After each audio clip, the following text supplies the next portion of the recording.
À Minneapolis, Tempo Afrique Travel. Vous voulez voyager? Achetez vos billets d'avion à l'agence de voyage Tempo Afrique Travel.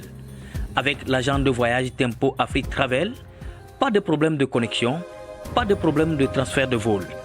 Avec l'agent de voyage Tempo Afrique Travel, c'est le voyage en toute tranquillité, en toute beauté, de votre maison jusqu'à votre destination.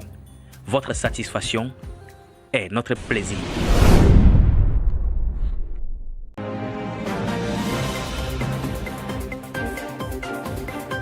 Votre attention s'il vous plaît. IPTV Services. Tempo Afrique TV vous offre 6000 chaînes de télévision en direct de l'Afrique, de l'Europe et des États-Unis. Toutes vos chaînes de télévision préférées sous un seul toit. Pour des informations, appelez le numéro suivant +1 612 804 02 95 ou allez sur notre site web tempoafrique.com. Achetez maintenant $193 pour toute l'année, plus l'expédition et le TV Box.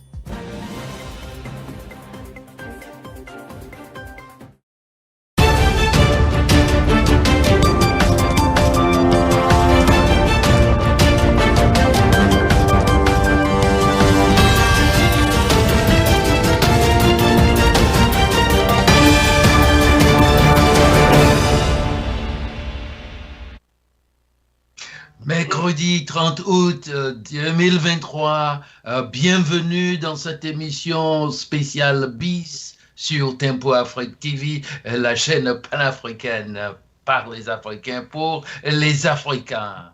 Eh bien, au menu, coup d'État ou coup de théâtre au Gabon. Le peuple gabonais en liesse. Alors, pour discuter de cette thématique, nous avons fait venir un invité surprise. De toute façon, invité surprise, d'accord, mais son visage ne vous surprend pas, ne vous est pas étranger. Il s'agit du président de l'ONS, il va se présenter tout à l'heure. Et puis aussi, notre confrère qui a voulu nous accompagner, il s'agit de M. Serge Yawa. Serge Yawa, bonsoir. Professeur Balobi, encore une fois de plus, c'est un plaisir de vous joindre à ce face-à-face. Je dirais une émission qui va quand même éclairer la lanterne de tous les Gabonais qui vont nous suivre ce soir. Merci encore de m'avoir invité. Il nous vient du Gabon. Il nous vient du Gabon. Alors, nous sommes honorés, Excellence, Monsieur Privat Ngombo, le pays de président Léomba, Omar Bongo et Ali Bongo. Que s'est-il passé? Coup d'État ou coup de théâtre, Monsieur Privat Ngomo? Bon, bonsoir à tous. Ici à Libreville, il est pratiquement 21h et je suis très heureux de pouvoir m'exprimer sur la chaîne Tempo Africa TV, notamment sur l'actualité de mon pays, qui est aussi le pays de tous les Africains, car le Gabon est une terre d'Afrique et appartient à tous les Africains, sans exception. Et donc, je salue mon frère Désiré Baloubi, je salue mon frère Serge, et je salue aussi mon frère Malik, qui est à la technique et qui nous permet d'avoir donc ce direct, moi au Gabon et vous aux États-Unis. Alors, vous me posez une question. Est-ce un coup d'État ou un coup de théâtre? Alors, je vais essayer de répondre à cette question qui m'apparaît comme une boutade. Est-ce un coup d'État ou un coup de théâtre? Mais d'abord, je voudrais dire aux frères africains qui nous suivent en ce moment que j'étais ex-candidat à l'élection présidentielle qui devait se tenir le 26 août 2023. Je voulais être candidat pour plusieurs raisons. La première, parce qu'il fallait que les thématiques de campagne qui sont souvent passées sous silence, comme la souveraineté, comme la lutte anti-France-africaine, comme le panafricanisme. Je voulais que ces thématiques fassent partie du débat, soient des thèmes de campagne, et qu'on sorte du classique dégage PDG, dégage Bongo, ôte-toi que je m'y mette. Je voulais vraiment participer à un échange fondamental. Et puis, le collectif des sages, de même que le conseil des notables et dignitaires de la nation, ces deux structures, ces deux institutions m'ont interpellé en me disant, est-ce qu'il n'est pas mieux d'impliquer mon fils dans une transition politique et pacifique au lieu de partir à des élections qui sont perdues d'avance, car nous connaissons déjà les résultats. Depuis 1993 jusqu'en 2016, nous savons que les opposants, ceux qui incarnent le changement voulu par le peuple, gagnent dans les urnes. Mais ils ne prêtent jamais serment. La France, finalement, impose son candidat d'avance. Et parfois, au prix du sang, comme ce fut le cas en 2016 avec l'ignoble massacre que vous connaissez. Ils m'ont donc convaincu qu'il valait mieux battre campagne pour que le peuple gabonais accepte la transition politique et pacifique qui se ferait sans un seul mort. Tandis que les élections, à coup sûr, allaient nous faire perdre plusieurs vies humaines. J'ai accepté d'écouter les sages. J'ai donc renoncé à mon ambition présidentielle et pendant près d'un mois, j'ai battu campagne sur le terrain, dans les quartiers, pour que l'idée de la transition s'impose à tous les Gabonais et à tous les Gabonaises. Malheureusement, nous n'avons pas eu assez de temps et finalement, ce sont les électoralistes, c'est-à-dire ceux qui voulaient aller aux élections, qui ont triomphé. Ils ont eu avec eux la majorité du peuple gabonais qui pensait qu'à travers un candidat consensuel, en la personne de Albert Ondo Ossa, le peuple gabonais allait relever le challenge qui avait déjà été fait en 2016 avec la candidature consensuelle de son Excellence, M. Jean Ping. M. Ondossa, candidat consensuel, a battu campagne pendant une semaine et effectivement, dans les urnes, il était en tête. Il était en tête. Mais ce que l'on redoutait est arrivé à 4 heures du matin, ce mercredi 30 août. Le président du Centre gabonais des élections, M. Michel Stéphane Bondal, aujourd'hui arrêté, est venu lire les résultats. Et naturellement, il a annoncé qu'Ali Bongo était vainqueur dès l'unique tour avec 64% de voix, battant ainsi le challenger, c'est-à-dire celui qui en réalité a gagné les élections. Donc, on nous refaisait le coup de 2016, de 2009, de 2005, de 1998 et de 1993, où celui qui a perdu dans les urnes est néanmoins déclaré vainqueur. Eh bien, les choses en 2023 ont beaucoup changé parce que le général de division, le général Brice Clotaire Oligui Nguema, a fait un coup d'État sans bavure, sans effusion de sang, où il a permis la mise en place d'un comité de la transition pour la restauration et les institutions. Ce comité qui a été mis en place aujourd'hui à 4 heures du matin a naturellement annulé les élections, ensuite dissout le Parlement, c'est-à-dire l'Assemblée nationale et le Sénat, dissout le gouvernement, dissout la Cour constitutionnelle, dissout le Centre gabonais des élections. Il a ensuite fermé les frontières Et il a demandé aux populations gabonaises de rester calmes et de rester sereines. Il faut dire effectivement qu'il n'y a eu aucune victime. Le sang n'a pas coulé au cours de ce coup d'État que l'on peut juger sympathique. Et il faut s'en féliciter. Et la population gabonaise, dès 6 heures du matin, lorsqu'elle a appris qu'Ali Bongo avait été déchu, est sortie dans la rue, est partie embrasser les militaires, et il y a eu une liesse, une communion de joie entre le peuple gabonais, qui était libéré enfin du joug dynastique des Bongo, et les militaires qui apparaissaient comme les grands sauveurs. Voilà ce qui s'est passé aujourd'hui au Gabon. Pour ma part, je dois vous dire que je suis très content et très heureux de la situation que vit mon pays, mais je reste néanmoins inquiet et anxieux quant à l'avenir. Voilà. Merci, Excellence, Monsieur Privat Ngomo, pour ces premières impressions que vous voulez de nous donner.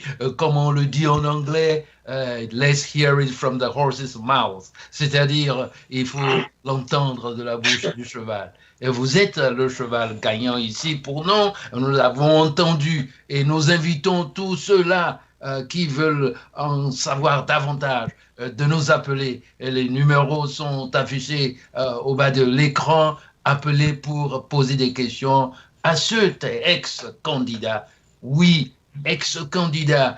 Candidat, il le fut, mais comme un ange qui lui parut dans son sommeil à travers donc la sagesse.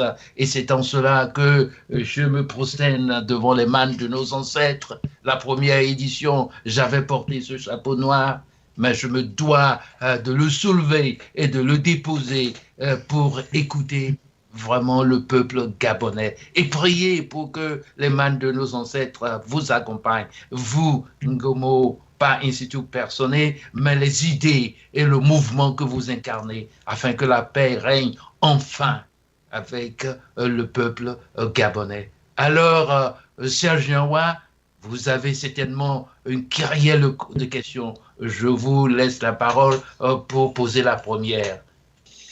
Merci encore une fois de plus, professeur Balobi. Merci aussi à notre ami Privat Ngomo d'être avec nous pour quand même l'entendre.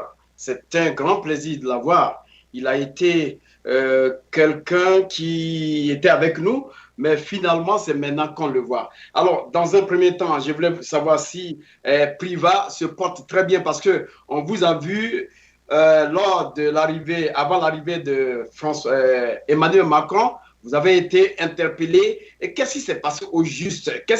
Pourquoi est-ce qu'on vous a interpellé? Et c'est que vous l'avez dit, mais je veux qu'on répète cela parce que la répétition est une pédagogique. Et je vais poser le reste de questions lorsque le professeur va me le permettre. Voilà, merci. Ok, vous me faites revenir un peu en arrière. Au mois de février 2023, effectivement, j'avais décidé le 25 février 2023 de faire une annonce dans laquelle je m'opposais à la visite d'Emmanuel Macron dans mon pays au prétexte qu'il venait assister à un sommet sur l'environnement, le One Forest Summit, que nous avions dénommé alors le One Death Summit. Et nous disions qu'il est hors de question que Macron, pour la première fois qu'il vient dans notre pays, se soucie d'abord des puits de carbone, se soucie d'abord de la biodiversité et méprise le peuple gabonais. Nous ne voulions pas de cette indignité et nous ne voulions pas qu'il foule notre sol.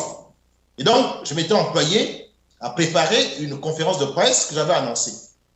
Malheureusement, les sous-fifres, les sbires, la soldatesque d'Ali Bongo avaient donc décidé, eux, de m'interdire de faire cette conférence de presse. Et ce jour, du samedi 25 février 2023, à 15h10 exactement, j'ai été kidnappé par une demi-douzaine d'agents des services secrets de mon pays et amené de force dans une cellule où je suis resté près de 7 heures. Et grâce à l'action de ma mère, grâce à l'action de ma famille, grâce à l'action de mes soutiens, de mes amis sur place à Libreville, et surtout grâce à la vidéo qui a été relayée sur les réseaux sociaux montrant mon kidnapping, j'ai pu bénéficier de cette pression médiatique internationale exercée sur la soldatesque pour que je sois libéré. Ils m'ont libéré à 22 heures et ils sont allés me jeter dans une ruelle sombre à près de 100 km de la capitale, me demandant de me débrouiller pour rentrer chez moi. Ce que j'ai fait d'ailleurs, j'ai appelé mon épouse et elle est venue me chercher et je suis rentré à la maison. Voilà pour ce qui est de l'anecdote. Maintenant, pour ce qui est de la réalité actuelle. Écoutez, moi je dormais à 4 heures du matin lorsque des bruits de mitraillettes automatiques m'ont réveillé. Il faut dire que je suis à 5 km à droite, près de siège du centre d'abonnés des élections qui se trouve à l'intérieur d'une cité que nous appelons la cité de la démocratie. Et à gauche, je suis à 2 km de notre radio-diffusion télévision gabonaise, que nous appelons Gabon Première. Et c'est à ces deux endroits précisément où tout s'est joué. Au niveau du Centre gabonais des élections, CGE, c'est-à-dire à la Cité de la démocratie, les militaires de la garde républicaine sont partis et ils ont interrompu la lecture des résultats. Ça se passait à 4h30 précisément.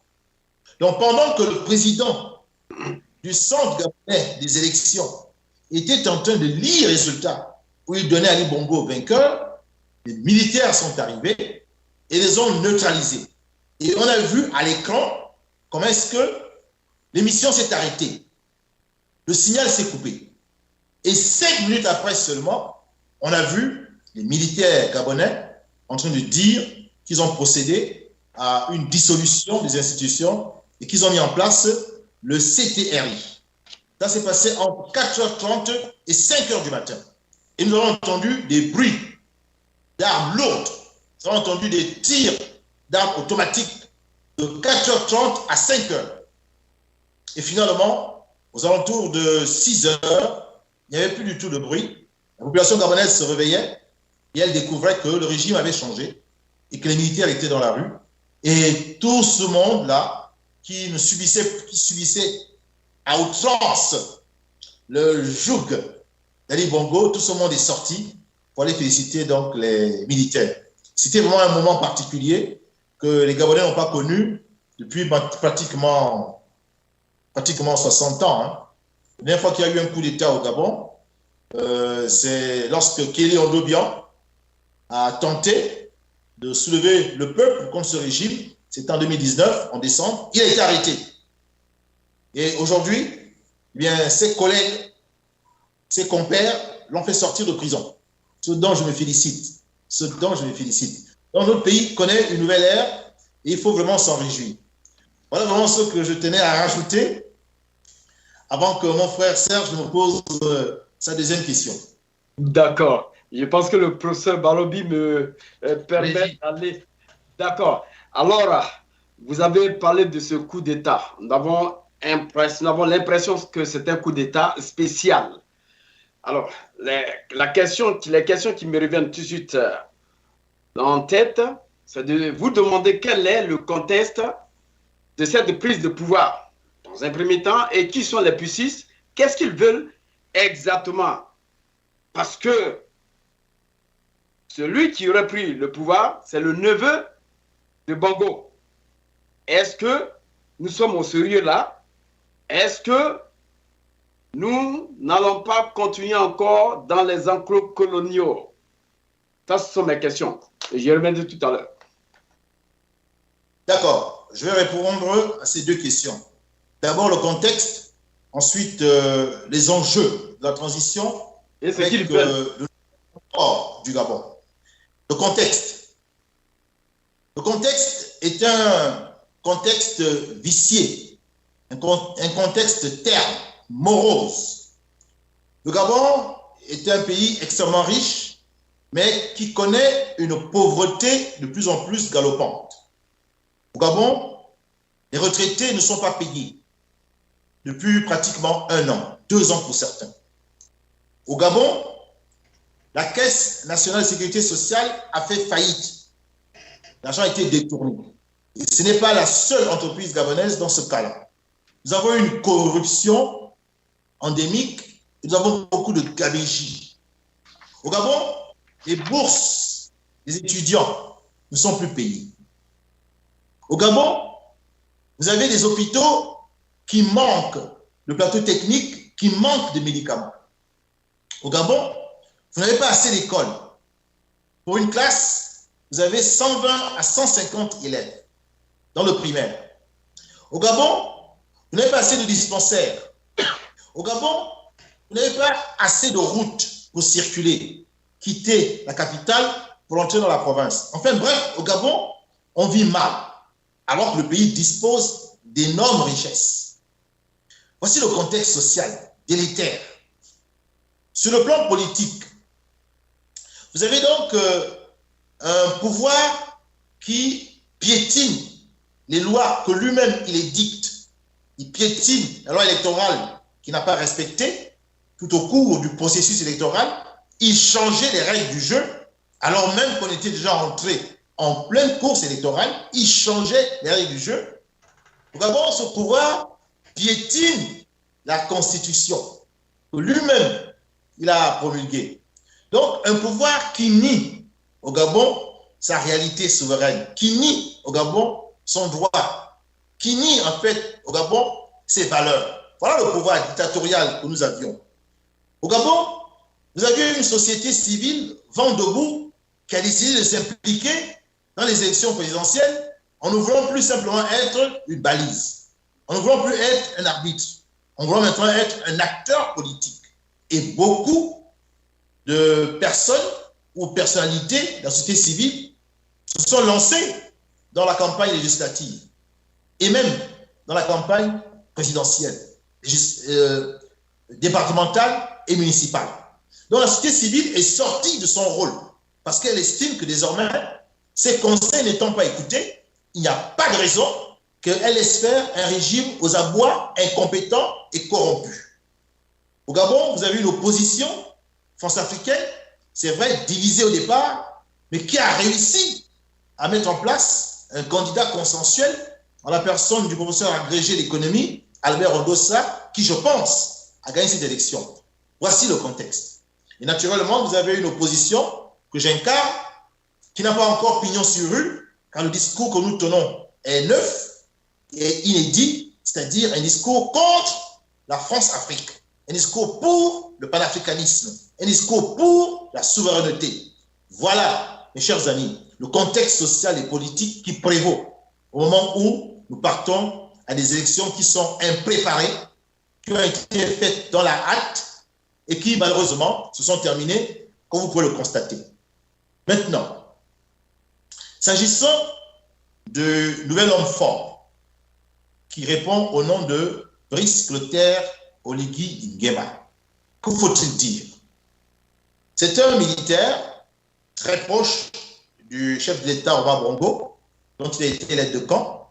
Il semblerait qu'il ait une parenté avec Ali Bongo du côté maternel, car sa mère est du Haut-Ogooué, elle est Téké, et son père est du Wellington, c'est-à-dire ma province. Son père est Fan, ou bien Ekan. Donc, cet homme qui a été aide de camp est ensuite devenu le responsable à la garde républicaine. Il est devenu le patron de cette structure et c'est depuis le poste de chef des armées de la garde républicaine qu'il a donc perpétré ce coup de force à 4 heures du matin. Alors, est-ce que ces liens de famille vont l'engager dans le combat qu'il veut mener pour la transition dans notre pays? C'est une grande question. C'est une grande question et je ne veux pas maintenant lui faire un procès d'intention. Il peut avoir l'âme républicaine, il peut vouloir vraiment changer son pays en s'appuyant sur les forces vives qui depuis réclamaient à corps et à cri un changement dans notre pays, le Gabon. Donc, je ne ferai aujourd'hui, à ce moment précis, aucun procès d'intention, malgré ses origines qui le lient à Ali Bongo. S'agissant maintenant de ses liens avec la France, car la guerre républicaine, vous le savez, est en fait la structure, l'institution militaire la mieux instruite par la France et la mieux armée. C'est vraiment elle qui pouvait réussir un coup d'État. Elle pouvait le faire parce qu'elle est sur le tutorat militaire français du 6e BIMA. Donc si le colonel Brice Clotaire Oligui Nguema a pu réussir son coup d'État, c'est qu'il a forcément eu la complicité discrète du 6e BIMA. Question. Est-ce que c'est un coup d'État france-africain? Et est-ce que le colonel Brice Clotaire Oligui Nguema n'est qu'une marionnette qui a remplacé la marionnette abîmée Ali Bongo, aujourd'hui déchue? Deuxième question. Deuxième question. Vous voyez, à ces deux questions, pour l'instant, bien malin, celui qui pourra répondre avec certitude et fermeté. Pour ma part, je ne fais que soulever ces deux aspects fondamentaux qui laissent penser que c'est dans les jours à venir que nous allons mieux découvrir quels sont les véritables ressorts, quels sont les tréfonds de ce coup d'État. Est-ce un coup d'État ourdi par la France avec sa marionnette Oligui Nguema pour garder le contrôle sur le Gabon et éviter ainsi qu'un président légitimement élu prenne le pouvoir en personne d'Albert Odossa? Ou bien est-ce un coup d'État souverainiste qui n'a pas accepté, une fois de plus, que l'on tire pas tous les résultats afin de déclarer vainqueur celui pourtant qui a perdu? Toutes ces questions, aujourd'hui, sont sur la table, voyez-vous, et c'est l'avenir qui va nous apporter les réponses au fur et à mesure. Pour ma part, je ne peux pour l'instant que soulever ces différentes observations, ces différentes remarques, et comme vous, je vais être, c'est vrai, spectateur sur le terrain de ce qui va advenir dans mon pays. Merci, Excellence, Monsieur Privat Ngomo. Nous sommes surpris quand même, vous êtes mis dans notre rôle, c'est vous qui vous posez des questions. Mais nous savons que vous ne nous posez pas cette question, c'est une stratégie rhétorique. Nous la comprenons très bien. Et cette stratégie, elle est à souhaiter, elle est à saluer. Merci pour votre sagesse. Alors, dans l'émission précédente, nous avons invité son éminence, un compatriote à moi du Bénin, le docteur Bertin Kovi, on l'appelle. Eh bien, il a posé la question qui est devenue le titre donc, de cette émission spéciale BIS, coup d'État ou coup de théâtre. Voilà. Alors, il a fait une analyse un peu comme vous, et ce qu'il a dit de fondamental, ce qu'il a dit de fondamental à l'entame, c'était qu'un coup d'État, n'est-ce pas, on ne peut pas le perpétrer du jour au lendemain, que cela se prépare. C'est tout comme si certains voyaient cela venir. Est-ce que c'est votre avis que c'est un coup d'État qui était préparé, préfabriqué depuis longtemps, et puis on a juste profité d'une occasion pour déclencher l'opération? Oui, à coup sûr, ce coup d'État est fort bien passé, a été préparé, je pense, de longue date. Je veux juste rappeler que le samedi, lorsque nous partons aux élections, précisément le 26 août 2023, et que Internet est coupé en fin d'après-midi, nous avons reçu une forte délégation française venue de Paris, qui a certainement discuté avec les autorités et peut-être avec l'opposant Albert Ondossa, peut-être, et avec aussi ses amis de la plateforme Alternance 2023. Et cette délégation est repartie le jour suivant. Je pense que la question qui se posait alors, et qui a justifié la présence de cette délégation, c'était de savoir si les élections allaient se passer convenablement et que le scrutin serait respecté dans le nombre de voix qui sera accordé à chacun des candidats. Et manifestement, devant la volonté de ce régime de se maintenir au pouvoir par le hold-up électoral, eh bien, l'éventualité d'un coup d'État qui avait été préparé depuis s'est avérée nécessaire. Je le dis pourquoi? Mais parce que d'abord, le coup d'État s'est fait sans bavure. En moins d'une heure, tout était réglé. En moins d'une heure, un système dictatorial de plus de 50 ans est tombé, comme un château de cartes. Je veux dire que vraiment, la question avait été bien préparée au millimètre près. Deuxième chose, le fait que le 6e BIMA, la base militaire française au Gabon, n'ait pas réagi, suppose que la France était forcément au courant, car rien ici ne peut se faire sans que les services secrets français ne soient au courant.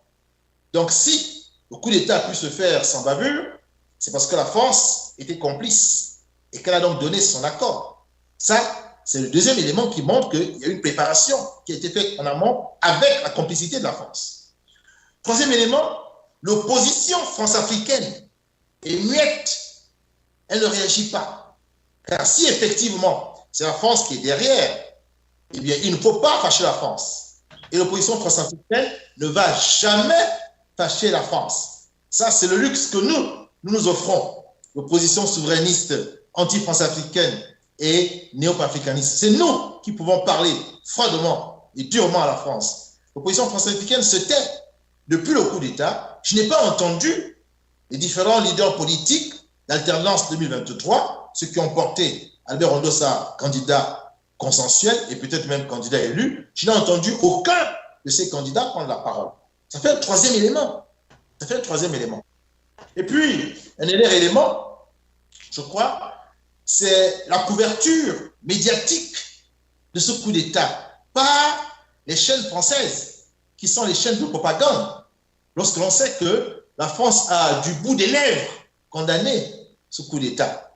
Alors qu'on a vu la véhémence avec laquelle la France a condamné le coup d'État du Niger et a même voulu organiser une descente militaire, une action militaire pour remettre Bazoum Mohamed à la tête du pays. Voyez-vous, ici, la France opte pour une position beaucoup plus molle. Ça veut dire qu'en réalité, il y a dans la volonté de la France de ne pas perdre le Gabon.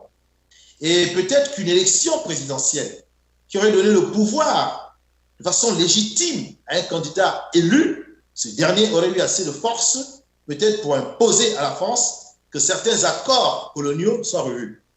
Ce qui n'est pas forcément le cas de l'actuel homme fort du Gabon, qui, lui, a fait son coup avec l'aide complice de la France. Voyez-vous?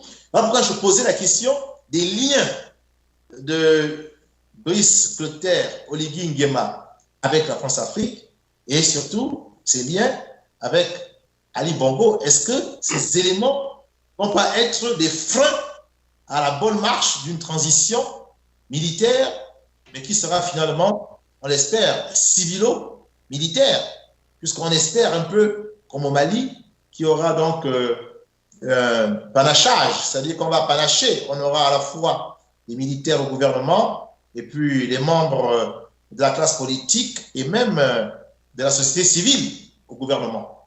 Voyez-vous, ce sont tous ces aspects-là qui nous font dire qu'il y a une part de coup d'État, c'est vrai, un régime plus que cinquantenaire est tombé, et ça ne pouvait être que le résultat d'un coup de force. Et puis il y a un côté théâtral, c'est-à-dire le jeu de la France, le jeu de pion, le jeu de manipulation du marionnettiste qui veut encore garder la haute main sur notre pays qui est, comme vous le savez, excessivement riche de pétrole, de gaz, d'uranium, de fer, d'or, de cobalt, de nickel, d'étain, de manganèse, de bois, de niobium, de tantale, de lithium, enfin bref, ouais. La France va forcément laisser comme ça la poule aux œufs d'or. Elle va forcément avoir un rôle à jouer. Et dans les semaines à venir, nous aurons une idée assez précise de la manière dont la France souhaiterait que cette transition soit menée. Je termine en vous disant qu'un troisième communiqué a été lu là, en début de soirée, où le général de division Brice Clotaire Oligui Nguema a fait annoncer par le porte-parole, le colonel Ulrich Mafumbi, qu'il était le président de la transition. Car au début, on a pensé peut-être qu'il allait. Au début, on a pensé peut-être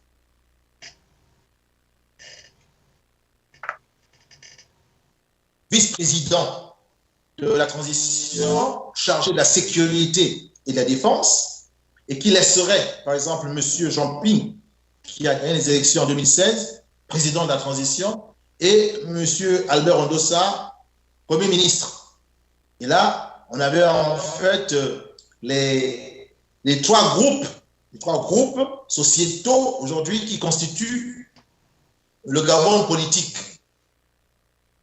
La transition, comme nous, et nous on pensait que Jean Ping aurait été un président de la transition, ceux qui voulaient aller aux élections, et là c'est Ondossa qui les incarne et qui aurait le poste de Premier ministre, et enfin les militaires.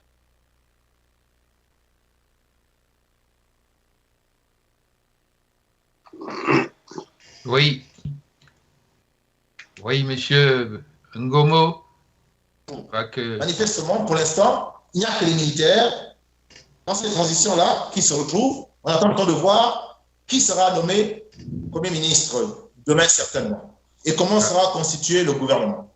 Merci, Excellence, Monsieur Pouibat Ngomo. Je pense que vous avez, dans une très grande, large proportion, vibré au même diapason que notre invité antérieur, le docteur Kofi Bertin. Sauf que, quand il s'agissait de répondre à la question de mon confrère Serge Julien Ouah, en décrivant le contexte politique, vous êtes mis à l'antithèse de Bertin qui disait que Ali Bongo a mieux fait que son papa. Alors, parce que le Gabon que vous nous avez décrit en parlant du contexte politique, c'est un Gabon vraiment maussade. C'est un Gabon vraiment criblé de tous les coups possibles. C'est un Gabon appauvri. C'est un Gabon corrompu. Je ne vais pas donner la litanie donc des qualificatifs écœurants que vous avez étalés, n'est-ce pas, Monsieur Pouibat Ngomo? Alors, est-ce que ça veut dire qu'on est allé du mal au pire, c'est-à-dire du père en fils qui est devenu vraiment, on n'en peut plus, très mauvais politicien, très mauvais gestionnaire? Écoutez, je suis curieux de savoir quels sont les arguments que mon frère Bertin du Bénin a donné pour expliquer que le fils a mieux fait que le père en 14 ans de pouvoir. Je vais quand même rappeler que lorsque le Gabon, en 2009, perd Omar Bongo, la dette de notre pays, le Gabon, est évaluée à environ 1000 milliards de francs CFA. Et le président Bongo était presque en train de la résorber. Je parle du président Omar Bongo. Au moment où Ali quitte le pouvoir, la dette de notre pays est évaluée à 8000 milliards, c'est-à-dire 8 fois plus qu'en 2009. Est-ce que là, on peut dire que le fils a fait mieux que le père? Je ne pense pas. Je ne pense pas. Lorsque le père mourait, le Gabon, c'est vrai, avait quelques problèmes sur le plan sociétal, mais on va dire que nos frères étrangers naturalisés gabonais avaient des positions relativement en fonction, on va dire, de ce que prévoient un peu les textes de notre pays. C'est-à-dire que nos frères béninois naturalisés gabonais n'étaient pas au sommet de l'État, chose qu'on ne voit pas dans les autres pays.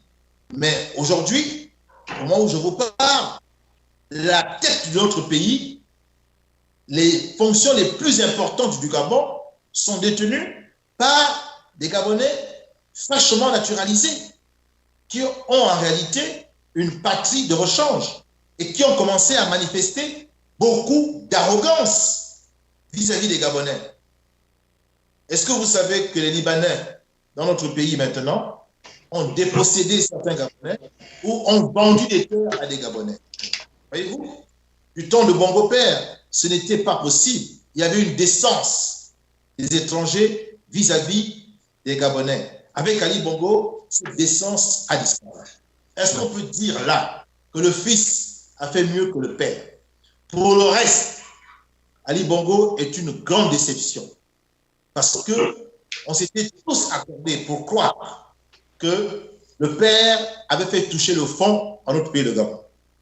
Et que maintenant, avec un jeune président qui était dans les arcanes du pouvoir, qui avait bénéficié de l'expérience de son père, nous allions remonter. Bien au contraire, nous avons encore creusé bien plus bas la situation. Et aujourd'hui, vraiment, les Gabonais sont contents de s'être débarrassés d'un roi fainéant, jouisseur, brutal et violent. Voilà. Donc, Ali Bongo n'est pas une perte pour notre pays.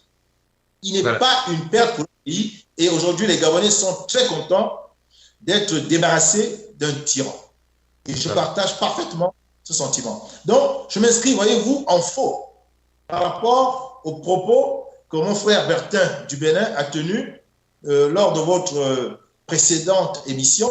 Et j'aurais souhaité, justement, qu'il soit en face de moi pour que nous ayons un échange discursif qui puisse m'apporter la démonstration qu'effectivement, la gestion des 12 ans d'Ali Bongo, pardon, les 14 ans d'Ali Bongo, a été meilleure que celle des 42 ans du père. Pour moi, ces deux gestions ont l'une été médiocre, le père, l'autre piètre, le fils. Voilà pourquoi il nous faut une transition pour que le Gabon sorte de la médiocrité et essaye vraiment de rejoindre les standards internationaux qui font les grandes nations de ce monde. Voilà. Ma position. Merci bien. Je vais passer la parole à Serge Leroy, mais je m'en voudrais de ne pas faire ce commentaire qui n'est pas une boutade de toutes les façons.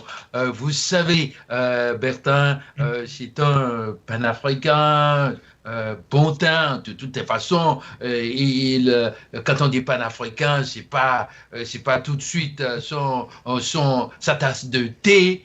Moi, je l'appelle panafricain parce que sans distinction, sans nationalité différenciée, il prend à cœur la cause donc de l'Afrique tout entière. Vous savez, il a dit ce qui lui vient de son cœur et de son expérience à lui. Eh bien, on dit souvent, il faut se rapprocher de la poule pour voir ses narines, mais quand on est poussin, on connaît mieux la poule que ceux qui s'en approchent. Alors, cela dit, Serge Leroy, avez-vous des questions? Vous en avez certainement pour son Excellence Priva Ngomo. Merci, professeur Balobi. Je pense que Priva Ngomo, c'est chez lui le Gabon, hein, donc il connaît bien sa femme. Personne ne connaît bien sa femme que lui-même. Il a dit exactement comment était sa femme. Et effectivement, nous avons vu cette femme aujourd'hui qui n'a plus aimé, qui l'a fait quand même dégapir. Donc, on le sent bien. Ben, j'ai quand même beaucoup d'inquiétudes parce que celui qui prend le pouvoir aujourd'hui, vous avez vu que Emmanuel Macron n'a pas condamné ce coup d'État. Il n'a pas condamné le coup d'État. L'ONU a condamné ce coup d'État. La Maison-Blanche dit suivre de près cette situation. Et Marine Le Pen a interpellé la ministre des Affaires étrangères. Alors, nous avons beaucoup d'inquiétudes parce qu'aujourd'hui, on espère que ce qui est en train de se passer, les Gabonais pourront désormais ouvrir les yeux. Parce que nous avons affaire à un coup, à une alternance politique. On n'est pas encore arrivé à cette alternance alternative politique qui va permettre aux Gabonais d'appartenir à leur pays et faire valoir de leurs droits, c'est-à-dire leur développement eux-mêmes, ça doit venir d'eux-mêmes. Alors, Priva, la transition, demain, on va vous appeler. Alors que vous venez de nous citer réellement ce coup de théâtre, qui n'est pas vraiment un coup d'État, mais un coup de théâtre pour essayer de cacher quelque chose. Les Français sont venus encore, ils nous ont montré qu'ils veulent être encore plus intelligents. On attend la CEMAC avec Macron venir relever le défi. Vous avez quand même relevé les tares d'Ali Bongo avec beaucoup de dettes qu'il a vraiment laissées aux Gabonais.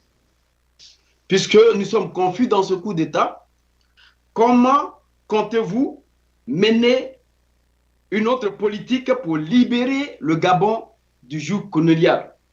Plus tard, parce que nous attendons ce qui va se passer, mais on ne va pas vous dire réellement ce qui va se passer. Ils vont encore cacher comment on appelle, leur manière de gérer. Et mon inquiétude privée, si on vous appelait dans la transition, est-ce que vous allez y aller?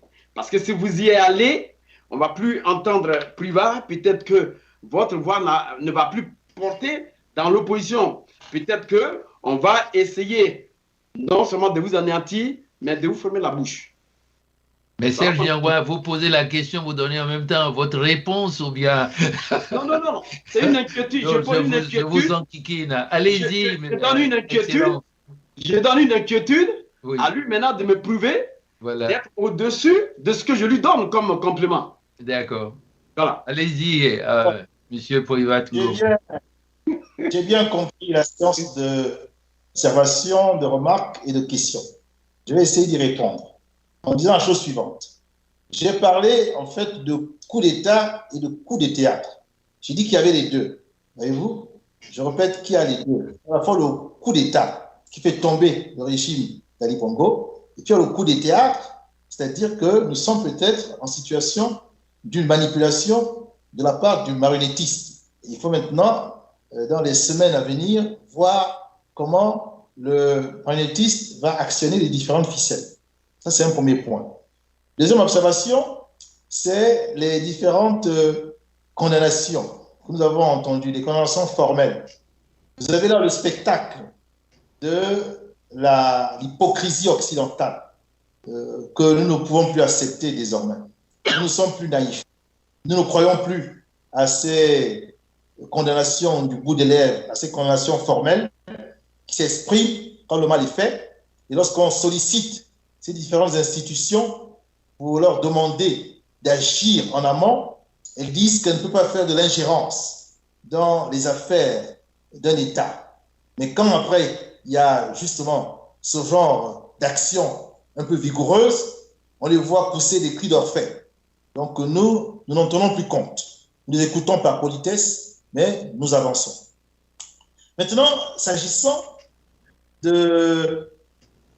Vous avez parlé donc de qu'est-ce qu'il faudrait faire pour que la transition ne soit pas un échec et que nous puissions nous sortir des griffes de la France-Afrique. Alors, je vais vous donner là une réflexion que m'a suggéré le professeur François Dengue, que vous connaissez peut-être, qui est un économiste, analyste politique, et qui mettait en avant la théorie du triangle de souveraineté. Qu'est-ce qu'il entend par là?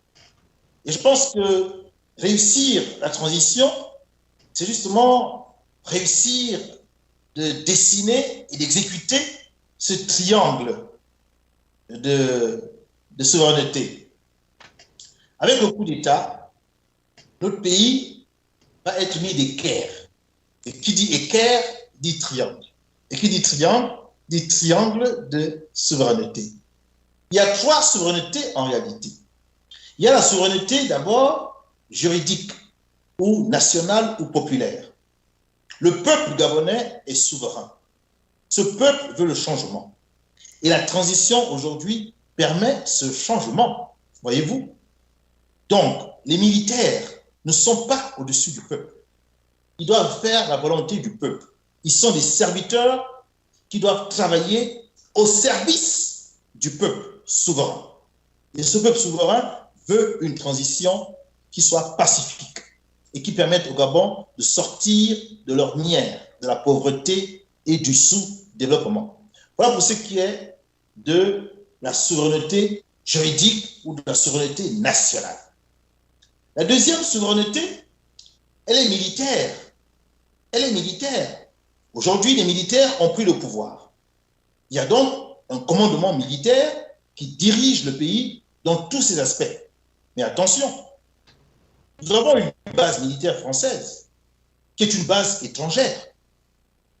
Est-ce qu'il n'est pas temps pour nous au Gabon d'avoir cette souveraineté militaire qui peut s'exprimer de 2 manières exclusives l'une de l'autre? Soit la base militaire du 6e BIMA soit est démantelée et quitte le Gabon, et dans ce cas, dans notre pays, il n'y aura que l'armée gabonaise qui sera souveraine, qui sera en capacité de protéger les citoyens gabonais. Soit alors, si cette base militaire ne part pas, elle est désormais sous commandement des forces armées régulières gabonaises pour pouvoir maintenant exécuter les ordres du commandement militaire gabonais. Je le dis pourquoi? Parce que dans le premier cas, plutôt dans le premier cas de figure, les bases militaires américaines ont été sommées de partir de France en 1967 par la volonté du général de Gaulle, qui ne voulait pas que son pays abrite les bases militaires américaines comme c'est le cas en Allemagne. De Gaulle était jaloux de la souveraineté de son pays et particulièrement de la souveraineté militaire. Donc, nous pouvons avoir cette même jalousie. Dans le second cas, si cette base militaire ne part pas et qu'elle souhaite rester, eh bien, que désormais, le chef de la base militaire du 6e BIMA soit sous le contrôle, sous les ordres du chef des forces armées du Gabon. De sorte que si un jour nous décidons, du moins le commandant militaire décide du départ des forces militaires françaises, eh bien ces dernières partiront. Elles partiront. Je le dis parce qu'au Niger, voyez-vous, on a sommé l'ambassadeur de France, Sylvain Ité, de partir. Il refuse de partir. On a sommé les militaires français de l'opération Barkhane de partir. Ils refusent de partir, prétextant que le gouvernement de la France ne reconnaît pas le gouvernement nigérien. Mais au nom de quoi on vous demande de partir et vous décidez de rester? Si les militaires français du Niger étaient sous la tutelle du commandant en chef des forces armées nigériennes, qui leur donnait l'ordre de partir, ils seraient partis. Mais comme ils ne sont pas sous cette tutelle, eh bien, ils se permettent d'avoir le droit de refuser. Donc nous sommes pour une souveraineté militaire qui peut s'exprimer soit par le départ de la base militaire du camp de Gaulle de notre pays, soit alors que cette base militaire soit sous le contrôle, sous les ordres d'un commandement militaire des forces armées gabonaises. Voilà pour ce qui est de la deuxième souveraineté militaire. La troisième souveraineté, et je finis là, c'est la souveraineté monétaire, car il faudra redresser l'économie du Gabon. Elle est moribonde, voyez-vous, malgré toutes nos richesses, notre pays est un pays aujourd'hui pauvre, où la paupérisation est galopante. Les Gabonaises et les Gabonais souffrent énormément, parce que l'économie, justement, ne répond pas aux besoins primaires et secondaires des peuples de ce pays extrêmement riche. Si nous avons une économie florissante, il est peut-être temps d'avoir une monnaie que nous contrôlons, une monnaie dont le taux de change n'est plus discuté, n'est plus arrêté à Paris, une monnaie dont, j'allais dire, la parité n'est plus arrêtée au niveau de Paris. Voyez-vous? Donc, ces trois souverainetés de la théorie du triangle de souveraineté me semblent fondamentaux pour que le Gabon puisse vraiment réussir cette transition. Merci. Voilà la réponse que je voulais donner à mon frère Serge en relation avec la question qu'il a posée. Merci. Merci, Excellence, Monsieur Privat Ngomo, Serge Janwa. La télé, c'est le temps. Votre mot de fin. D'accord. Professeur, merci encore une fois de plus. Je suis fier et l'homme que nous venons d'interviewer, je pense bel et bien que les Gabonais seront encore plus fiers de le porter à la tête de leur pays parce que la manière de s'exprimer, la manière de faire valoir ce que de droit, je pense que cela donne une frayeur à la France-Afrique. Il a dit beaucoup de choses.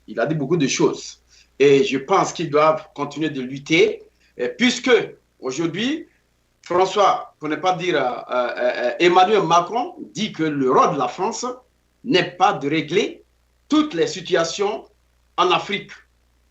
Donc, la France n'est pas aussi une assurance vie au règlement des problèmes politiques des différents pays. Ça veut dire beaucoup de choses.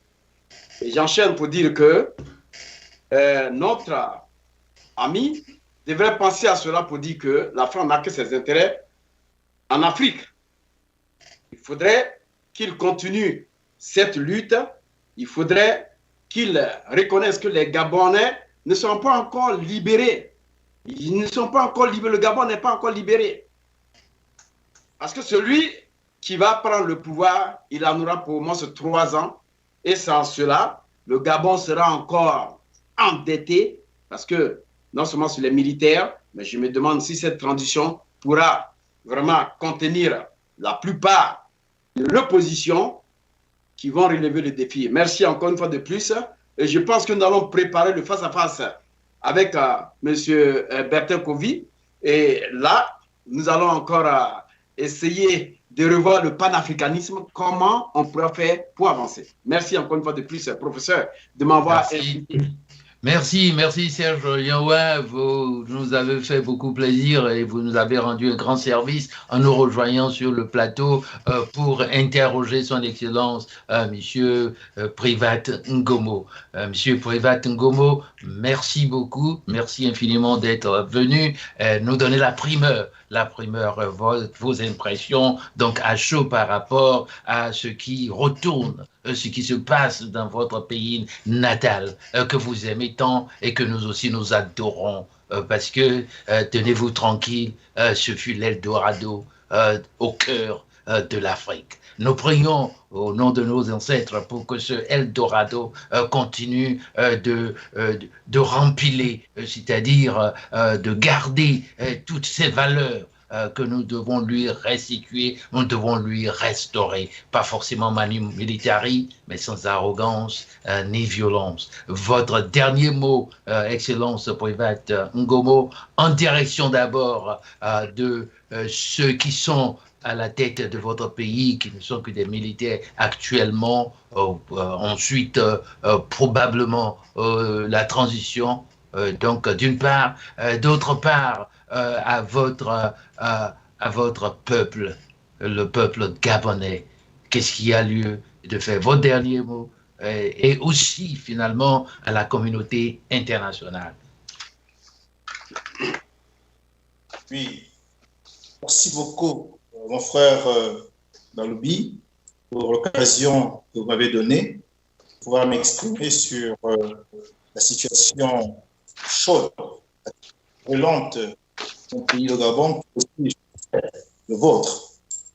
À l'endroit des nouvelles autorités de mon pays, le Gabon, qui ont procédé par un coup de force pour éviter une troisième forfaiture, un troisième mandat à Ali Bongo. Je vais d'abord adresser mes félicitations, car le peuple gabonais, dans la liesse, a communié avec les militaires qui ont déposé, sans coup férir, sans que le sang ne coule, un régime de plus de 50 ans. Donc, c'est une félicitation que je leur adresse. La deuxième chose, c'est désormais le sens de l'État qu'ils doivent avoir. Ils ont pris le pouvoir, ils doivent maintenant composer avec toutes les classes, à la fois politiques et sociétés civiles du Gabon, qui sont mues par la volonté d'un changement véritable porté, pour certains, dans les tripes depuis plus de 30 ans. Et il serait bien que les nouvelles autorités ne s'enferment pas dans une logique militaire, mais au contraire s'ouvrent en intégrant toutes les composantes qui souhaitent véritablement apporter leur contribution à la réussite de cette transition. Au peuple gabonais, je dis, nous nous sommes débarrassés d'une marionnette. Il faut maintenant que nous nous mobilisons pour nous défaire des serres ou de l'emprise du marionnettiste qui n'entend pas laisser la poule aux œufs d'or que constitue notre pays, le Gabon, qui est, comme le peuple gabonais le sait, immensément riche. Armons-nous de courage, armons-nous de vigilance, armons-nous de détermination pour faire avancer notre pays dans le chemin de la transition qui nous permettra vraiment de bâtir un nouveau Gabon. Et pour cela, je ne peux qu'espérer que les autorités vont à la fois rassurer le peuple gabonais dans les prochaines décisions qu'elles auront à prendre, mais également rassurer la communauté africaine d'abord. La communauté internationale, qui pour moi se résume en fait à la communauté occidentale, est une communauté d'hypocrisie. Et désormais, nous considérons que nous devons davantage travailler avec les Africains, car les Africains et nous, Gabonais, connaissons les problèmes qui nous minent. Et nous en avons assez de l'hypocrisie de la communauté internationale, qui généralement ne réagit pas quand elle est sollicitée en amont, mais pourtant vient après, en aval, pour donner des conseils, pour condamner fermement, pour demander un retour à l'ordre constitutionnel. Enfin, je veux ici évoquer tous mes vœux, tous mes souhaits de réussite au peuple gabonais qui s'engage dans un challenge, dans un défi similaire, identique à celui du Mali, avec à sa tête le colonel Assimi Goïta, à celui du Niger, avec à sa tête le général Abdourahmane Tiani, avec à sa tête au Burkina Faso le capitaine Ibrahim Traoré, et d'une certaine manière, au Centrafrique, le professeur Faustin Akange Touadéra, et en Guinée-Conakry, le colonel Mamadou Doumbouya. Donc, nous, Gabonais, aujourd'hui, devons relever ce défi. Faire en sorte que les Africains soient fiers de nous et que nous fassions la démonstration que nous ne sommes pas des sous-hommes et que nous sommes capables de relever un défi immense qui est le défi de la souveraineté, le défi de nouveau Gabon et surtout le défi du panafricanisme, car le Gabon doit s'intégrer dans un grand ensemble africain qui doit être un pôle puissant et respecté dans un monde multipolaire en gestation. Voilà le souhait que je fais au peuple gabonais et j'espère que les frères africains pourront nous apporter leur contribution afin qu'ensemble nous puissions réussir cette aventure inédite et exaltante du peuple africain du Gabon. Merci encore pour votre invitation et merci encore pour votre agréable écoute. Voilà, l'exécution d'une aventure inédite et exaltante au grand bonheur du peuple gabonais de l'Afrique tout entière. Merci, Excellence Private Ngomo, de nous avoir fait l'honneur de répondre aux questions des journalistes que nous sommes sur notre télé Tempo Afrique TV. Merci, confrère Serge Rienroy, pour m'avoir accompagné dans l'exercice de cette opération et au comment pouvons-nous oublier à la régie, l'homme, comme le dit Kofi Bassa, l'homme aux doigts magiques, Malik Sall. Eh bien, au départ, nous avions dit coup d'État ou coup de théâtre, le peuple gabonais en liesse. Nous concluons à la lueur donc des explications que nous a donné Excellence Private Ngomo, qu'il s'agit de coup d'État et de coup de théâtre, mais que la population raisonnablement est en liesse.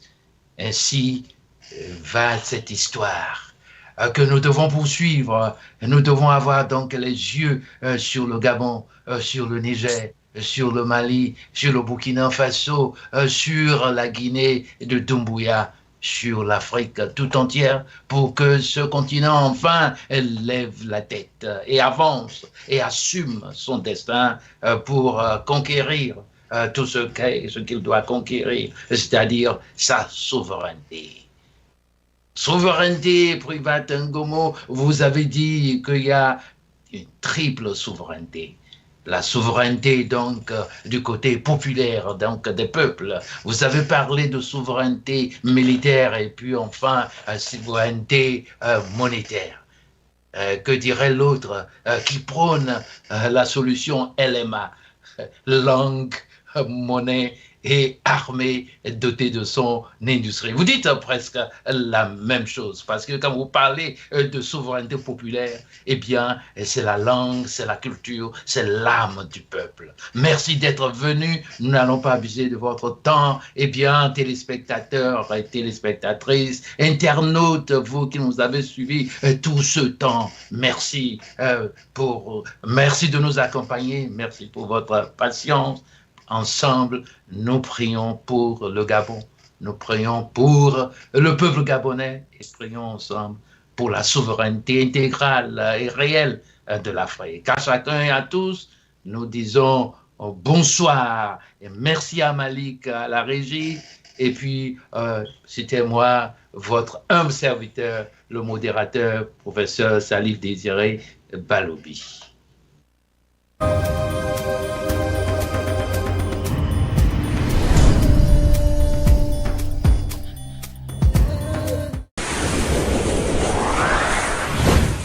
Du nouveau à Minneapolis, Tempo Afrique Travel. Vous voulez voyager? Achetez vos billets d'avion à l'agent de voyage Tempo Afrique Travel. Avec l'agent de voyage Tempo Afrique Travel, pas de problème de connexion, pas de problème de transfert de vol. Avec l'agent de voyage Tempo Afrique Travel, c'est le voyage en toute tranquillité, en toute beauté, de votre maison jusqu'à votre destination. Votre satisfaction est notre plaisir.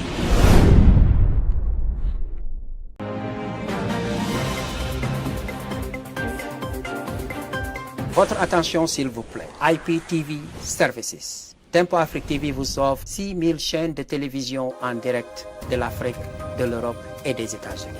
Toutes vos chaînes de télévision préférées sous un seul toit.